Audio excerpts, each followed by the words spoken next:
All right, folks, welcome back to another episode of Leadership Ready Room Chats. I am Brandon Jenks Jenkins. I'm here with the co-founder of Leadership Ready Room, Tom Brother Murray.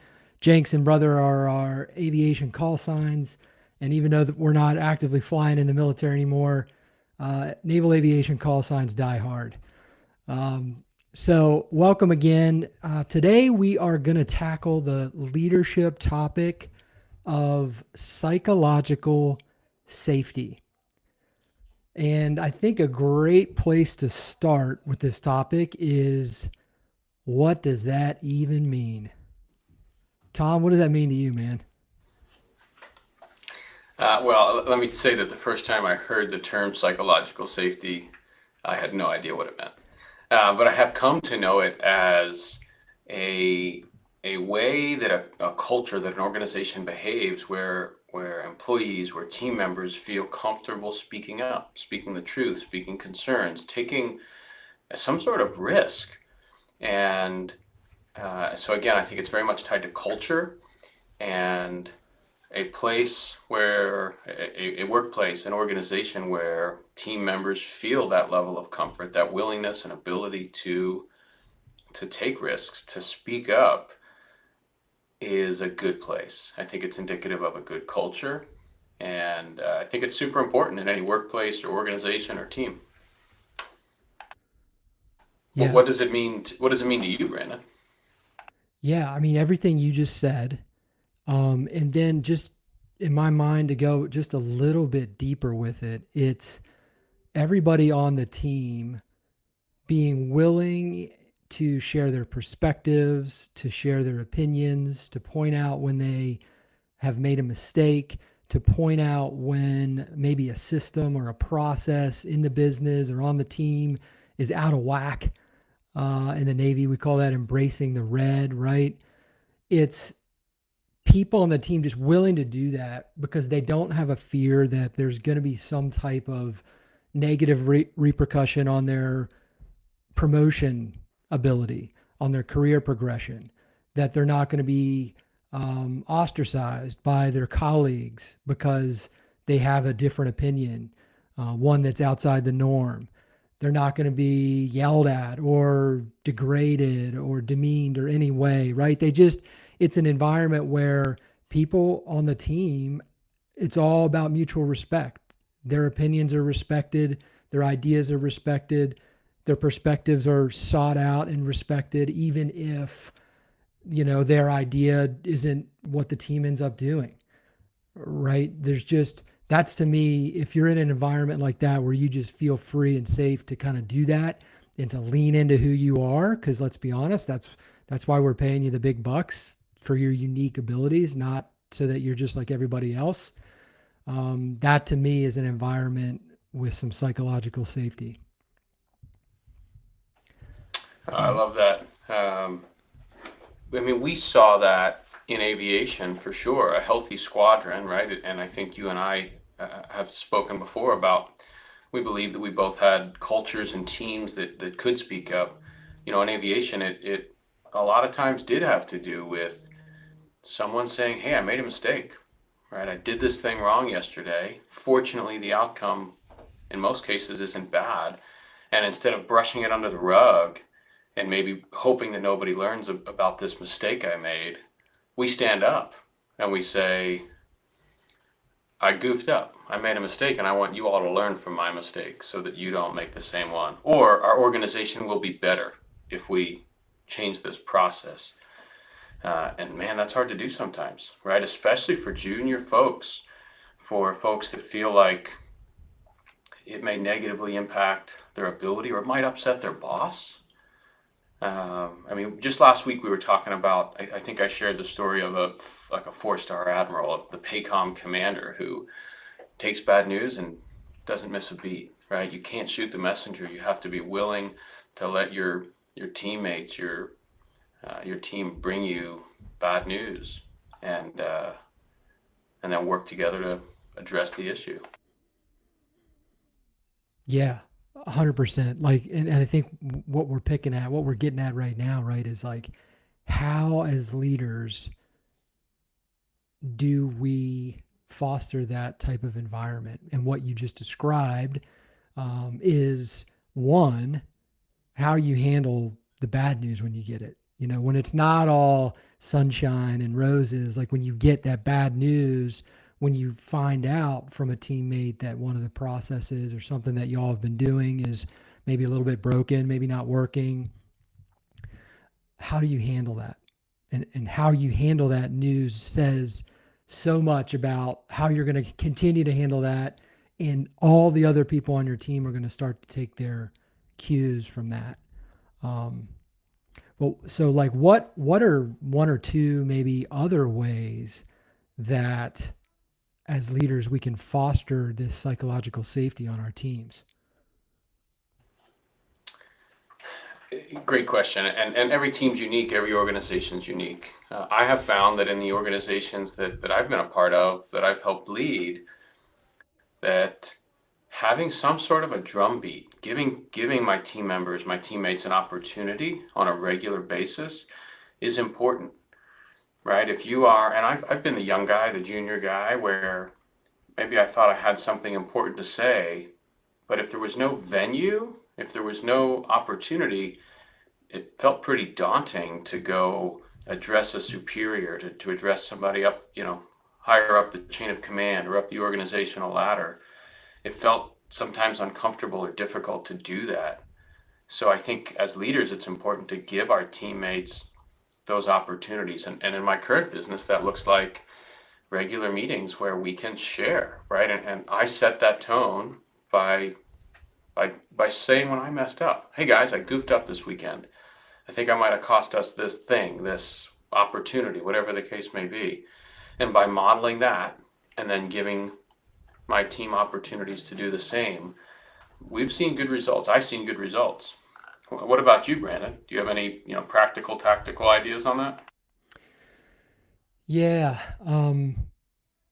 If you're every time there's a project or something new needs to get done in your business or on your team, if it's always your idea that's being executed and it's never anybody else's idea, then it might be an opportunity for you to ask yourself, okay, where can I start seeking some different perspectives and ideas from my team, and actually being willing to not only just listen to it, but actually be willing to say, okay, even though I have some ideas about how this is done too, how can I make space for my teammate to give their idea a chance to test it, right? Because if your teammates are never allowed to experiment with their ideas and their ways of approaching some of these things, that maybe you've seen some similar situations before, maybe not. But if they're never allowed to experiment with their way of doing it, how are they going to grow and develop into the leaders that they need to become? And, oh, by the way, are they going to even continue sharing their ideas anymore? And so I see this a lot, like with transitioning leaders they're moving from being the expert to now they're leading a team full of experts. And it's not that leader's job any longer to be the one with all the great ideas. It's just not. That leader's job is to foster the environment we're talking about, right? One where there's psychological safety, so that all the other experts on that team can do what they are paid to do, to be the experts they're paid to be. And so that requires the leader to say, okay, I have some ideas about this, but I'm going to let you all go first. And you know what? If your idea sounds good, we're going to take it and run with it. We're going to give you a shot. And then if it doesn't work out exactly as planned, right? This is important. This is very important. The leader at that point doesn't go back and say, I told you so. I knew this wasn't going to work. The leader at that point goes and says, okay, I'm freaking pumped that you tried this out. I'm glad we tried it. What can we learn from it? What are you learning from this? And see what they say. And now this is where now you're getting in a conversation. It's more like a coaching conversation where you're trying to help that person learn from everything, the wins and the failures.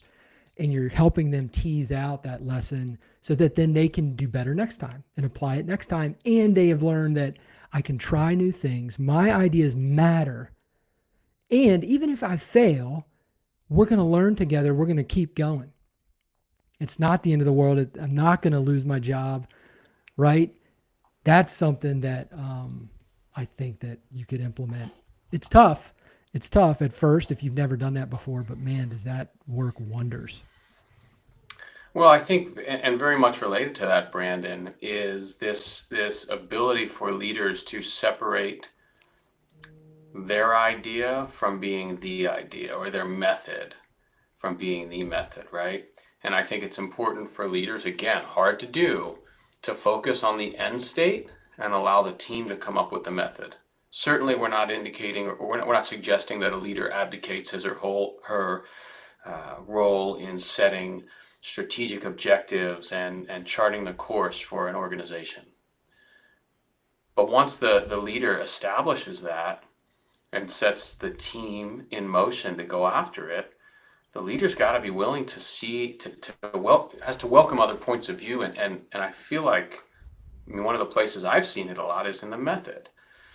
And we as leaders, we need to be willing to let someone take a completely different approach if it gets us to the same end state, right? And do we have to put up guardrails? Yeah, sometimes. Maybe there's some financial limitations. We can only spend X amount of dollars to achieve the objective. In the military, we talked a lot about risk to humans and risk to equipment, right? So there's going to be guardrails that you have to put up as the leader, but after you do that, well, now we're empowering the team. And you know what? It's easy for leaders to think of their method as the best method, and it often isn't. There's often better ideas out there. We just have to be willing to hear them. Nicole in the chat, talked about good leaders aren't afraid to be human, right? That's to have that vulnerability, to know that they don't have all the answers. And I've heard many people over the years say, well, hey, if I don't have all the answers, how can I lead the team? And I think that's a bit of a misnomer. You don't have to have all the answers. It's okay to be vulnerable and say, I don't know how we're going to get there, but this is where we're going. Yeah. I mean, man, to me, humility comes to mind, right? It's like you're the leader of this team. You're put there for a reason. Obviously, successful. You've proven that in the past. You've got what it takes. So you're confident. The humility is it's confidently self-aware and situationally aware and aware of the fact that you couldn't possibly have all the answers. And man, what Nick said about good leadership is leaders who aren't afraid to show that they're human, and what you've just touched on is just that. Everybody on your team knows that you're only human. They know you're not perfect, right? And yeah, maybe they are thinking, wow, he's got a lot of experience, or she's been around the block. She really knows what she's doing. However, they still recognize that you're human, and no human is perfect. We all have flaws, and we're all going to make mistakes. And so I think the willingness to show that. So that's another way, right?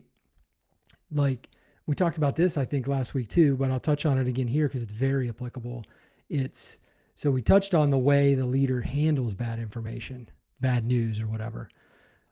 So to get to your and Nick's point here, vulnerability, if a leader wants that environment, wants the teammates to know that it's safe to mess up and to be human like that, the leader can't just say it. They have to show it somehow. And an example that we gave last week, and I think super relevant right now, is this idea of true confessions that we in naval aviation know all about, and the leader kind of leading things off, especially at the beginning of, especially if you're a new leader and you're trying to demonstrate to your team that it's a safe place. Well, they're not going to believe it until they see you demonstrate it with your own actions and with your own admitting some of those mess ups or mistakes. And just raising your hand and say, hey, I'll give you an example, right? Like, hey, this past Tuesday, I was out on the launch pad, the takeoff pad, getting ready to take off from the air station there. and I was in the checklist and I was talking to my crew, and in my mind I already had clearance to take off, and I lifted off. I lifted off and started heading out, and sure enough, the tower there called me and said, "Hey, whatever I forget what aircraft I was in, right? This was years ago, but hey, you didn't have clearance to take off." And and so now I'm talking to tower like, uh, you're right. And right. And so we work through that, and I have a fine flight and I land afterwards. But that's something then I raise my hand during a true confessions and just, I'm like, hey, I really goofed up here. I've got almost 3,000 hours in helicopters, which in Navy helicopters, that's a lot. I know some civilians are like, man, that's nothing. But in our community, that's a lot. And I still took off without a clearance. I mean, that's like 101 stuff. Aviation 101. I was the commanding officer of a squadron, all those hours, aviation 101 blunder. And I just raised my hand and I told all my pilots and air crew in there, hey, I goofed up. And what happened? Nothing. What happened is they saw, oh, Skipper makes these kinds of mistakes too, right? And then you start seeing through the weeks, then you start seeing other people. And the point is, so we can all learn from that. Like if people are afraid to speak up, now the rest of the team isn't going to learn from the mistakes that they made. And so now, man, then it's like, wow, why are we making these mistakes? We're not even learning from them. I don't know. Does that bring anything up for you, Tom? Yeah, absolutely. I mean, you and I could do about a 5 hour long chat just about the many mistakes that we've made in aviation, and the way that we handled them, and they're all so relevant to so many different types of business and walks of life. Well, I was thinking as you were saying that, how do you in your business handle in your businesses and your organizations, how do you handle and respond when it's one of your team members that has made the mistake, right? So you've set the environment, they feel comfortable speaking up, right? There's a strong culture of psychological safety. What's the response look like then? You have thoughts on that? Oh yeah. First response is thank you for sharing that so that we can all learn from it. Thank you. Right? Like that has got to me, something like that has got to be the first response because that person really was courageous, right? Especially if this is early on and they're like, they don't know, they're not 100% sure if this is actually a safe environment, but they decide to go out on a limb. Man, that is courageous. And so as the leader, you have to like recognize right away, thank you. That was courageous. Thank you for sharing that. In your own way, like however you and your team dynamic is, you just need to make it known that you're very grateful that they shared that. And then it's okay, because you shared that, like what can we learn from that? And you kind of open it up to that person first. Like what was there a lesson that you took away from that? Or like, is there something you're going to do different next time because of that? And then you open up to the room. The rest of the team is like, okay, anyone else team? Like, what did you all hear just there? What did you learn? What are the implications for you? And then just like, shut up. Right. And like after each of these questions, like shut up as the leader. Stop trying to fill the void. Ask the question. And then again, let your team talk. Let them tell you what they're learning. Right.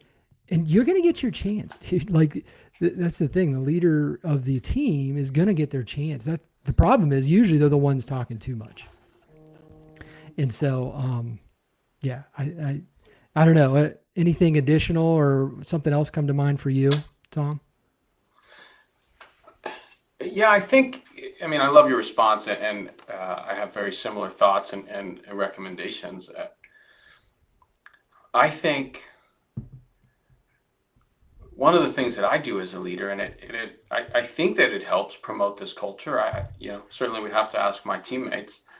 Um, I think soliciting their thoughts on how to fix problems. I think soliciting their inputs on, all right, like we wound up in this spot, getting their input. And even more importantly, in my mind, is me as a leader becoming introspective in that moment, right? I have a teammate, I have an undesirable outcome, and hopefully it's minor in nature, but in a business and a professional organization, as leaders, we're going to be disappointed when we get an outcome that wasn't desired. And so I think leaders should challenge themselves first to look inward and say, why did I not get the outcome that I wanted? What do I need to do differently? And I think having that inward looking, I think it's tied to vulnerability, and I think it bolsters the resilience of the organization. And I think as soon as you reframe it in that way, then it doesn't become, in most cases, antagonistic, right? I don't seek first to go after the teammate who made the mistake. I should seek first to understand what I need to change to get the result that I want. And maybe it's a process. Maybe it's simply unclear communication. Yeah, I can see how you interpreted my direction as this. I didn't mean that. And so I have to own that. I have to be more clear next time. And so I think those things contribute to this culture of psychological safety and um, and allow your teammates to feel comfortable speaking up. Yeah, I love that, man. And I saw India, she had a comment basically vulnerability is essential as being humans, but it's very hard to trust people, especially in today's world. I say start being vulnerable once you feel clear and have clarity to open up. Man, I feel that. I feel that, India. And I think that gets a lot at what Tom and I have um, been bouncing around with here is is that right there, that comment, man, that tells me as a leader how even more critically important it is to as quickly as possible demonstrate that it's okay in this on this team, in this organization, it is okay to speak up, to show that you're human and to be vulnerable in the spirit of, man, we're all trying to learn and grow and develop and accomplish the mission together. And to do that most effectively, we have to be able to leverage everybody on the team's perspective. And it's critically important that the leader is able to help foster that environment. Tom, did that bring up anything for you? You know, uh, I agree. I think the one place I would maybe disagree is that I think as the leader, being vulnerable out of the gate is important. And I think you're saying something very similar. Um, and I think I'm trying to interpret India's comments as, maybe a team member feels hesitant to be vulnerable. And so, yeah, I think as the leader, just right out of the gate, that's how we interact with one another. No facades, just honesty. And yeah, in some cases, in some settings, there's a certain level of decorum. There's a certain level of protocol in some professional settings. And I think you can be both um, vulnerable and honor those protocols or honor those hierarchies when they exist. I think there is a way to do that. And it takes someone with a willingness to be vulnerable and a willingness to share mistakes. And yeah, it's hard. And I think the results are worth it. Yeah, 100%. Um, man, I we could probably talk about this all day long, but we're coming to the end of another what I think, and I'm biased, great leadership ready room chats. Really appreciate Nick and India and anybody else who joined us today, and for that matter, anyone who's watching this later. The recording sits on these platforms forever, and so I really appreciate you for stopping by and just taking a listen and contributing to the conversation. Tom, anything else before we sign off for the week? Brandon, I think, this discussion, this is the kind of thing Brandon and I get to talk about on a weekly basis, not only here in Leadership Ready Room chats, but in our own peer coaching group that we've been with for 5.5 years. And Brandon, 5.5 years ago, I didn't think this way, right? Maybe there were some seeds there or some seedlings of these ideas, but having spent time in the right room with the right people, having the right conversation now for years, I don't think I know has made me a better leader, has given me the tools that I need to succeed in various business and professional settings. And so I just can't overemphasize how important it is to be in the right room, to have these conversations, and then to hold yourself accountable to meet these objectives, to hold yourself to this standard of what right looks like in a leadership setting. Yeah, man, dude, I can't echo that enough. And folks, Tom and I were second in command, getting ready to be the commanding officers, or for civilian speak, essentially the CEOs of the organizations of about 350 people that we were about to take charge of. And we were in a group that Tom was talking about. And it's the same type of group that we're trying to build with Leadership Ready Room. Um, and so, if you want to learn anything else about that, you can follow Tom and I on LinkedIn, reach out to us directly there, shoot us a DM. We love talking about this. We'd love to continue the conversation. You can go to leadershiprr.com. I'll put it at the bottom of the video here, and you can learn a little bit more about Leadership Ready Room and how you can get in the room with other leaders who get it and learn peer coaching, how to coach each other through things, not just tell each other what to do without first understanding each other's context, their unique context, their unique blueprints, and to develop. It's also a leader development community. And so, yeah, please reach out if you want to know anything else about that. We'd love to continue the conversation. Thanks again for joining us. And we hope you'll tune in next time for Leadership Ready Room Chats. See y'all.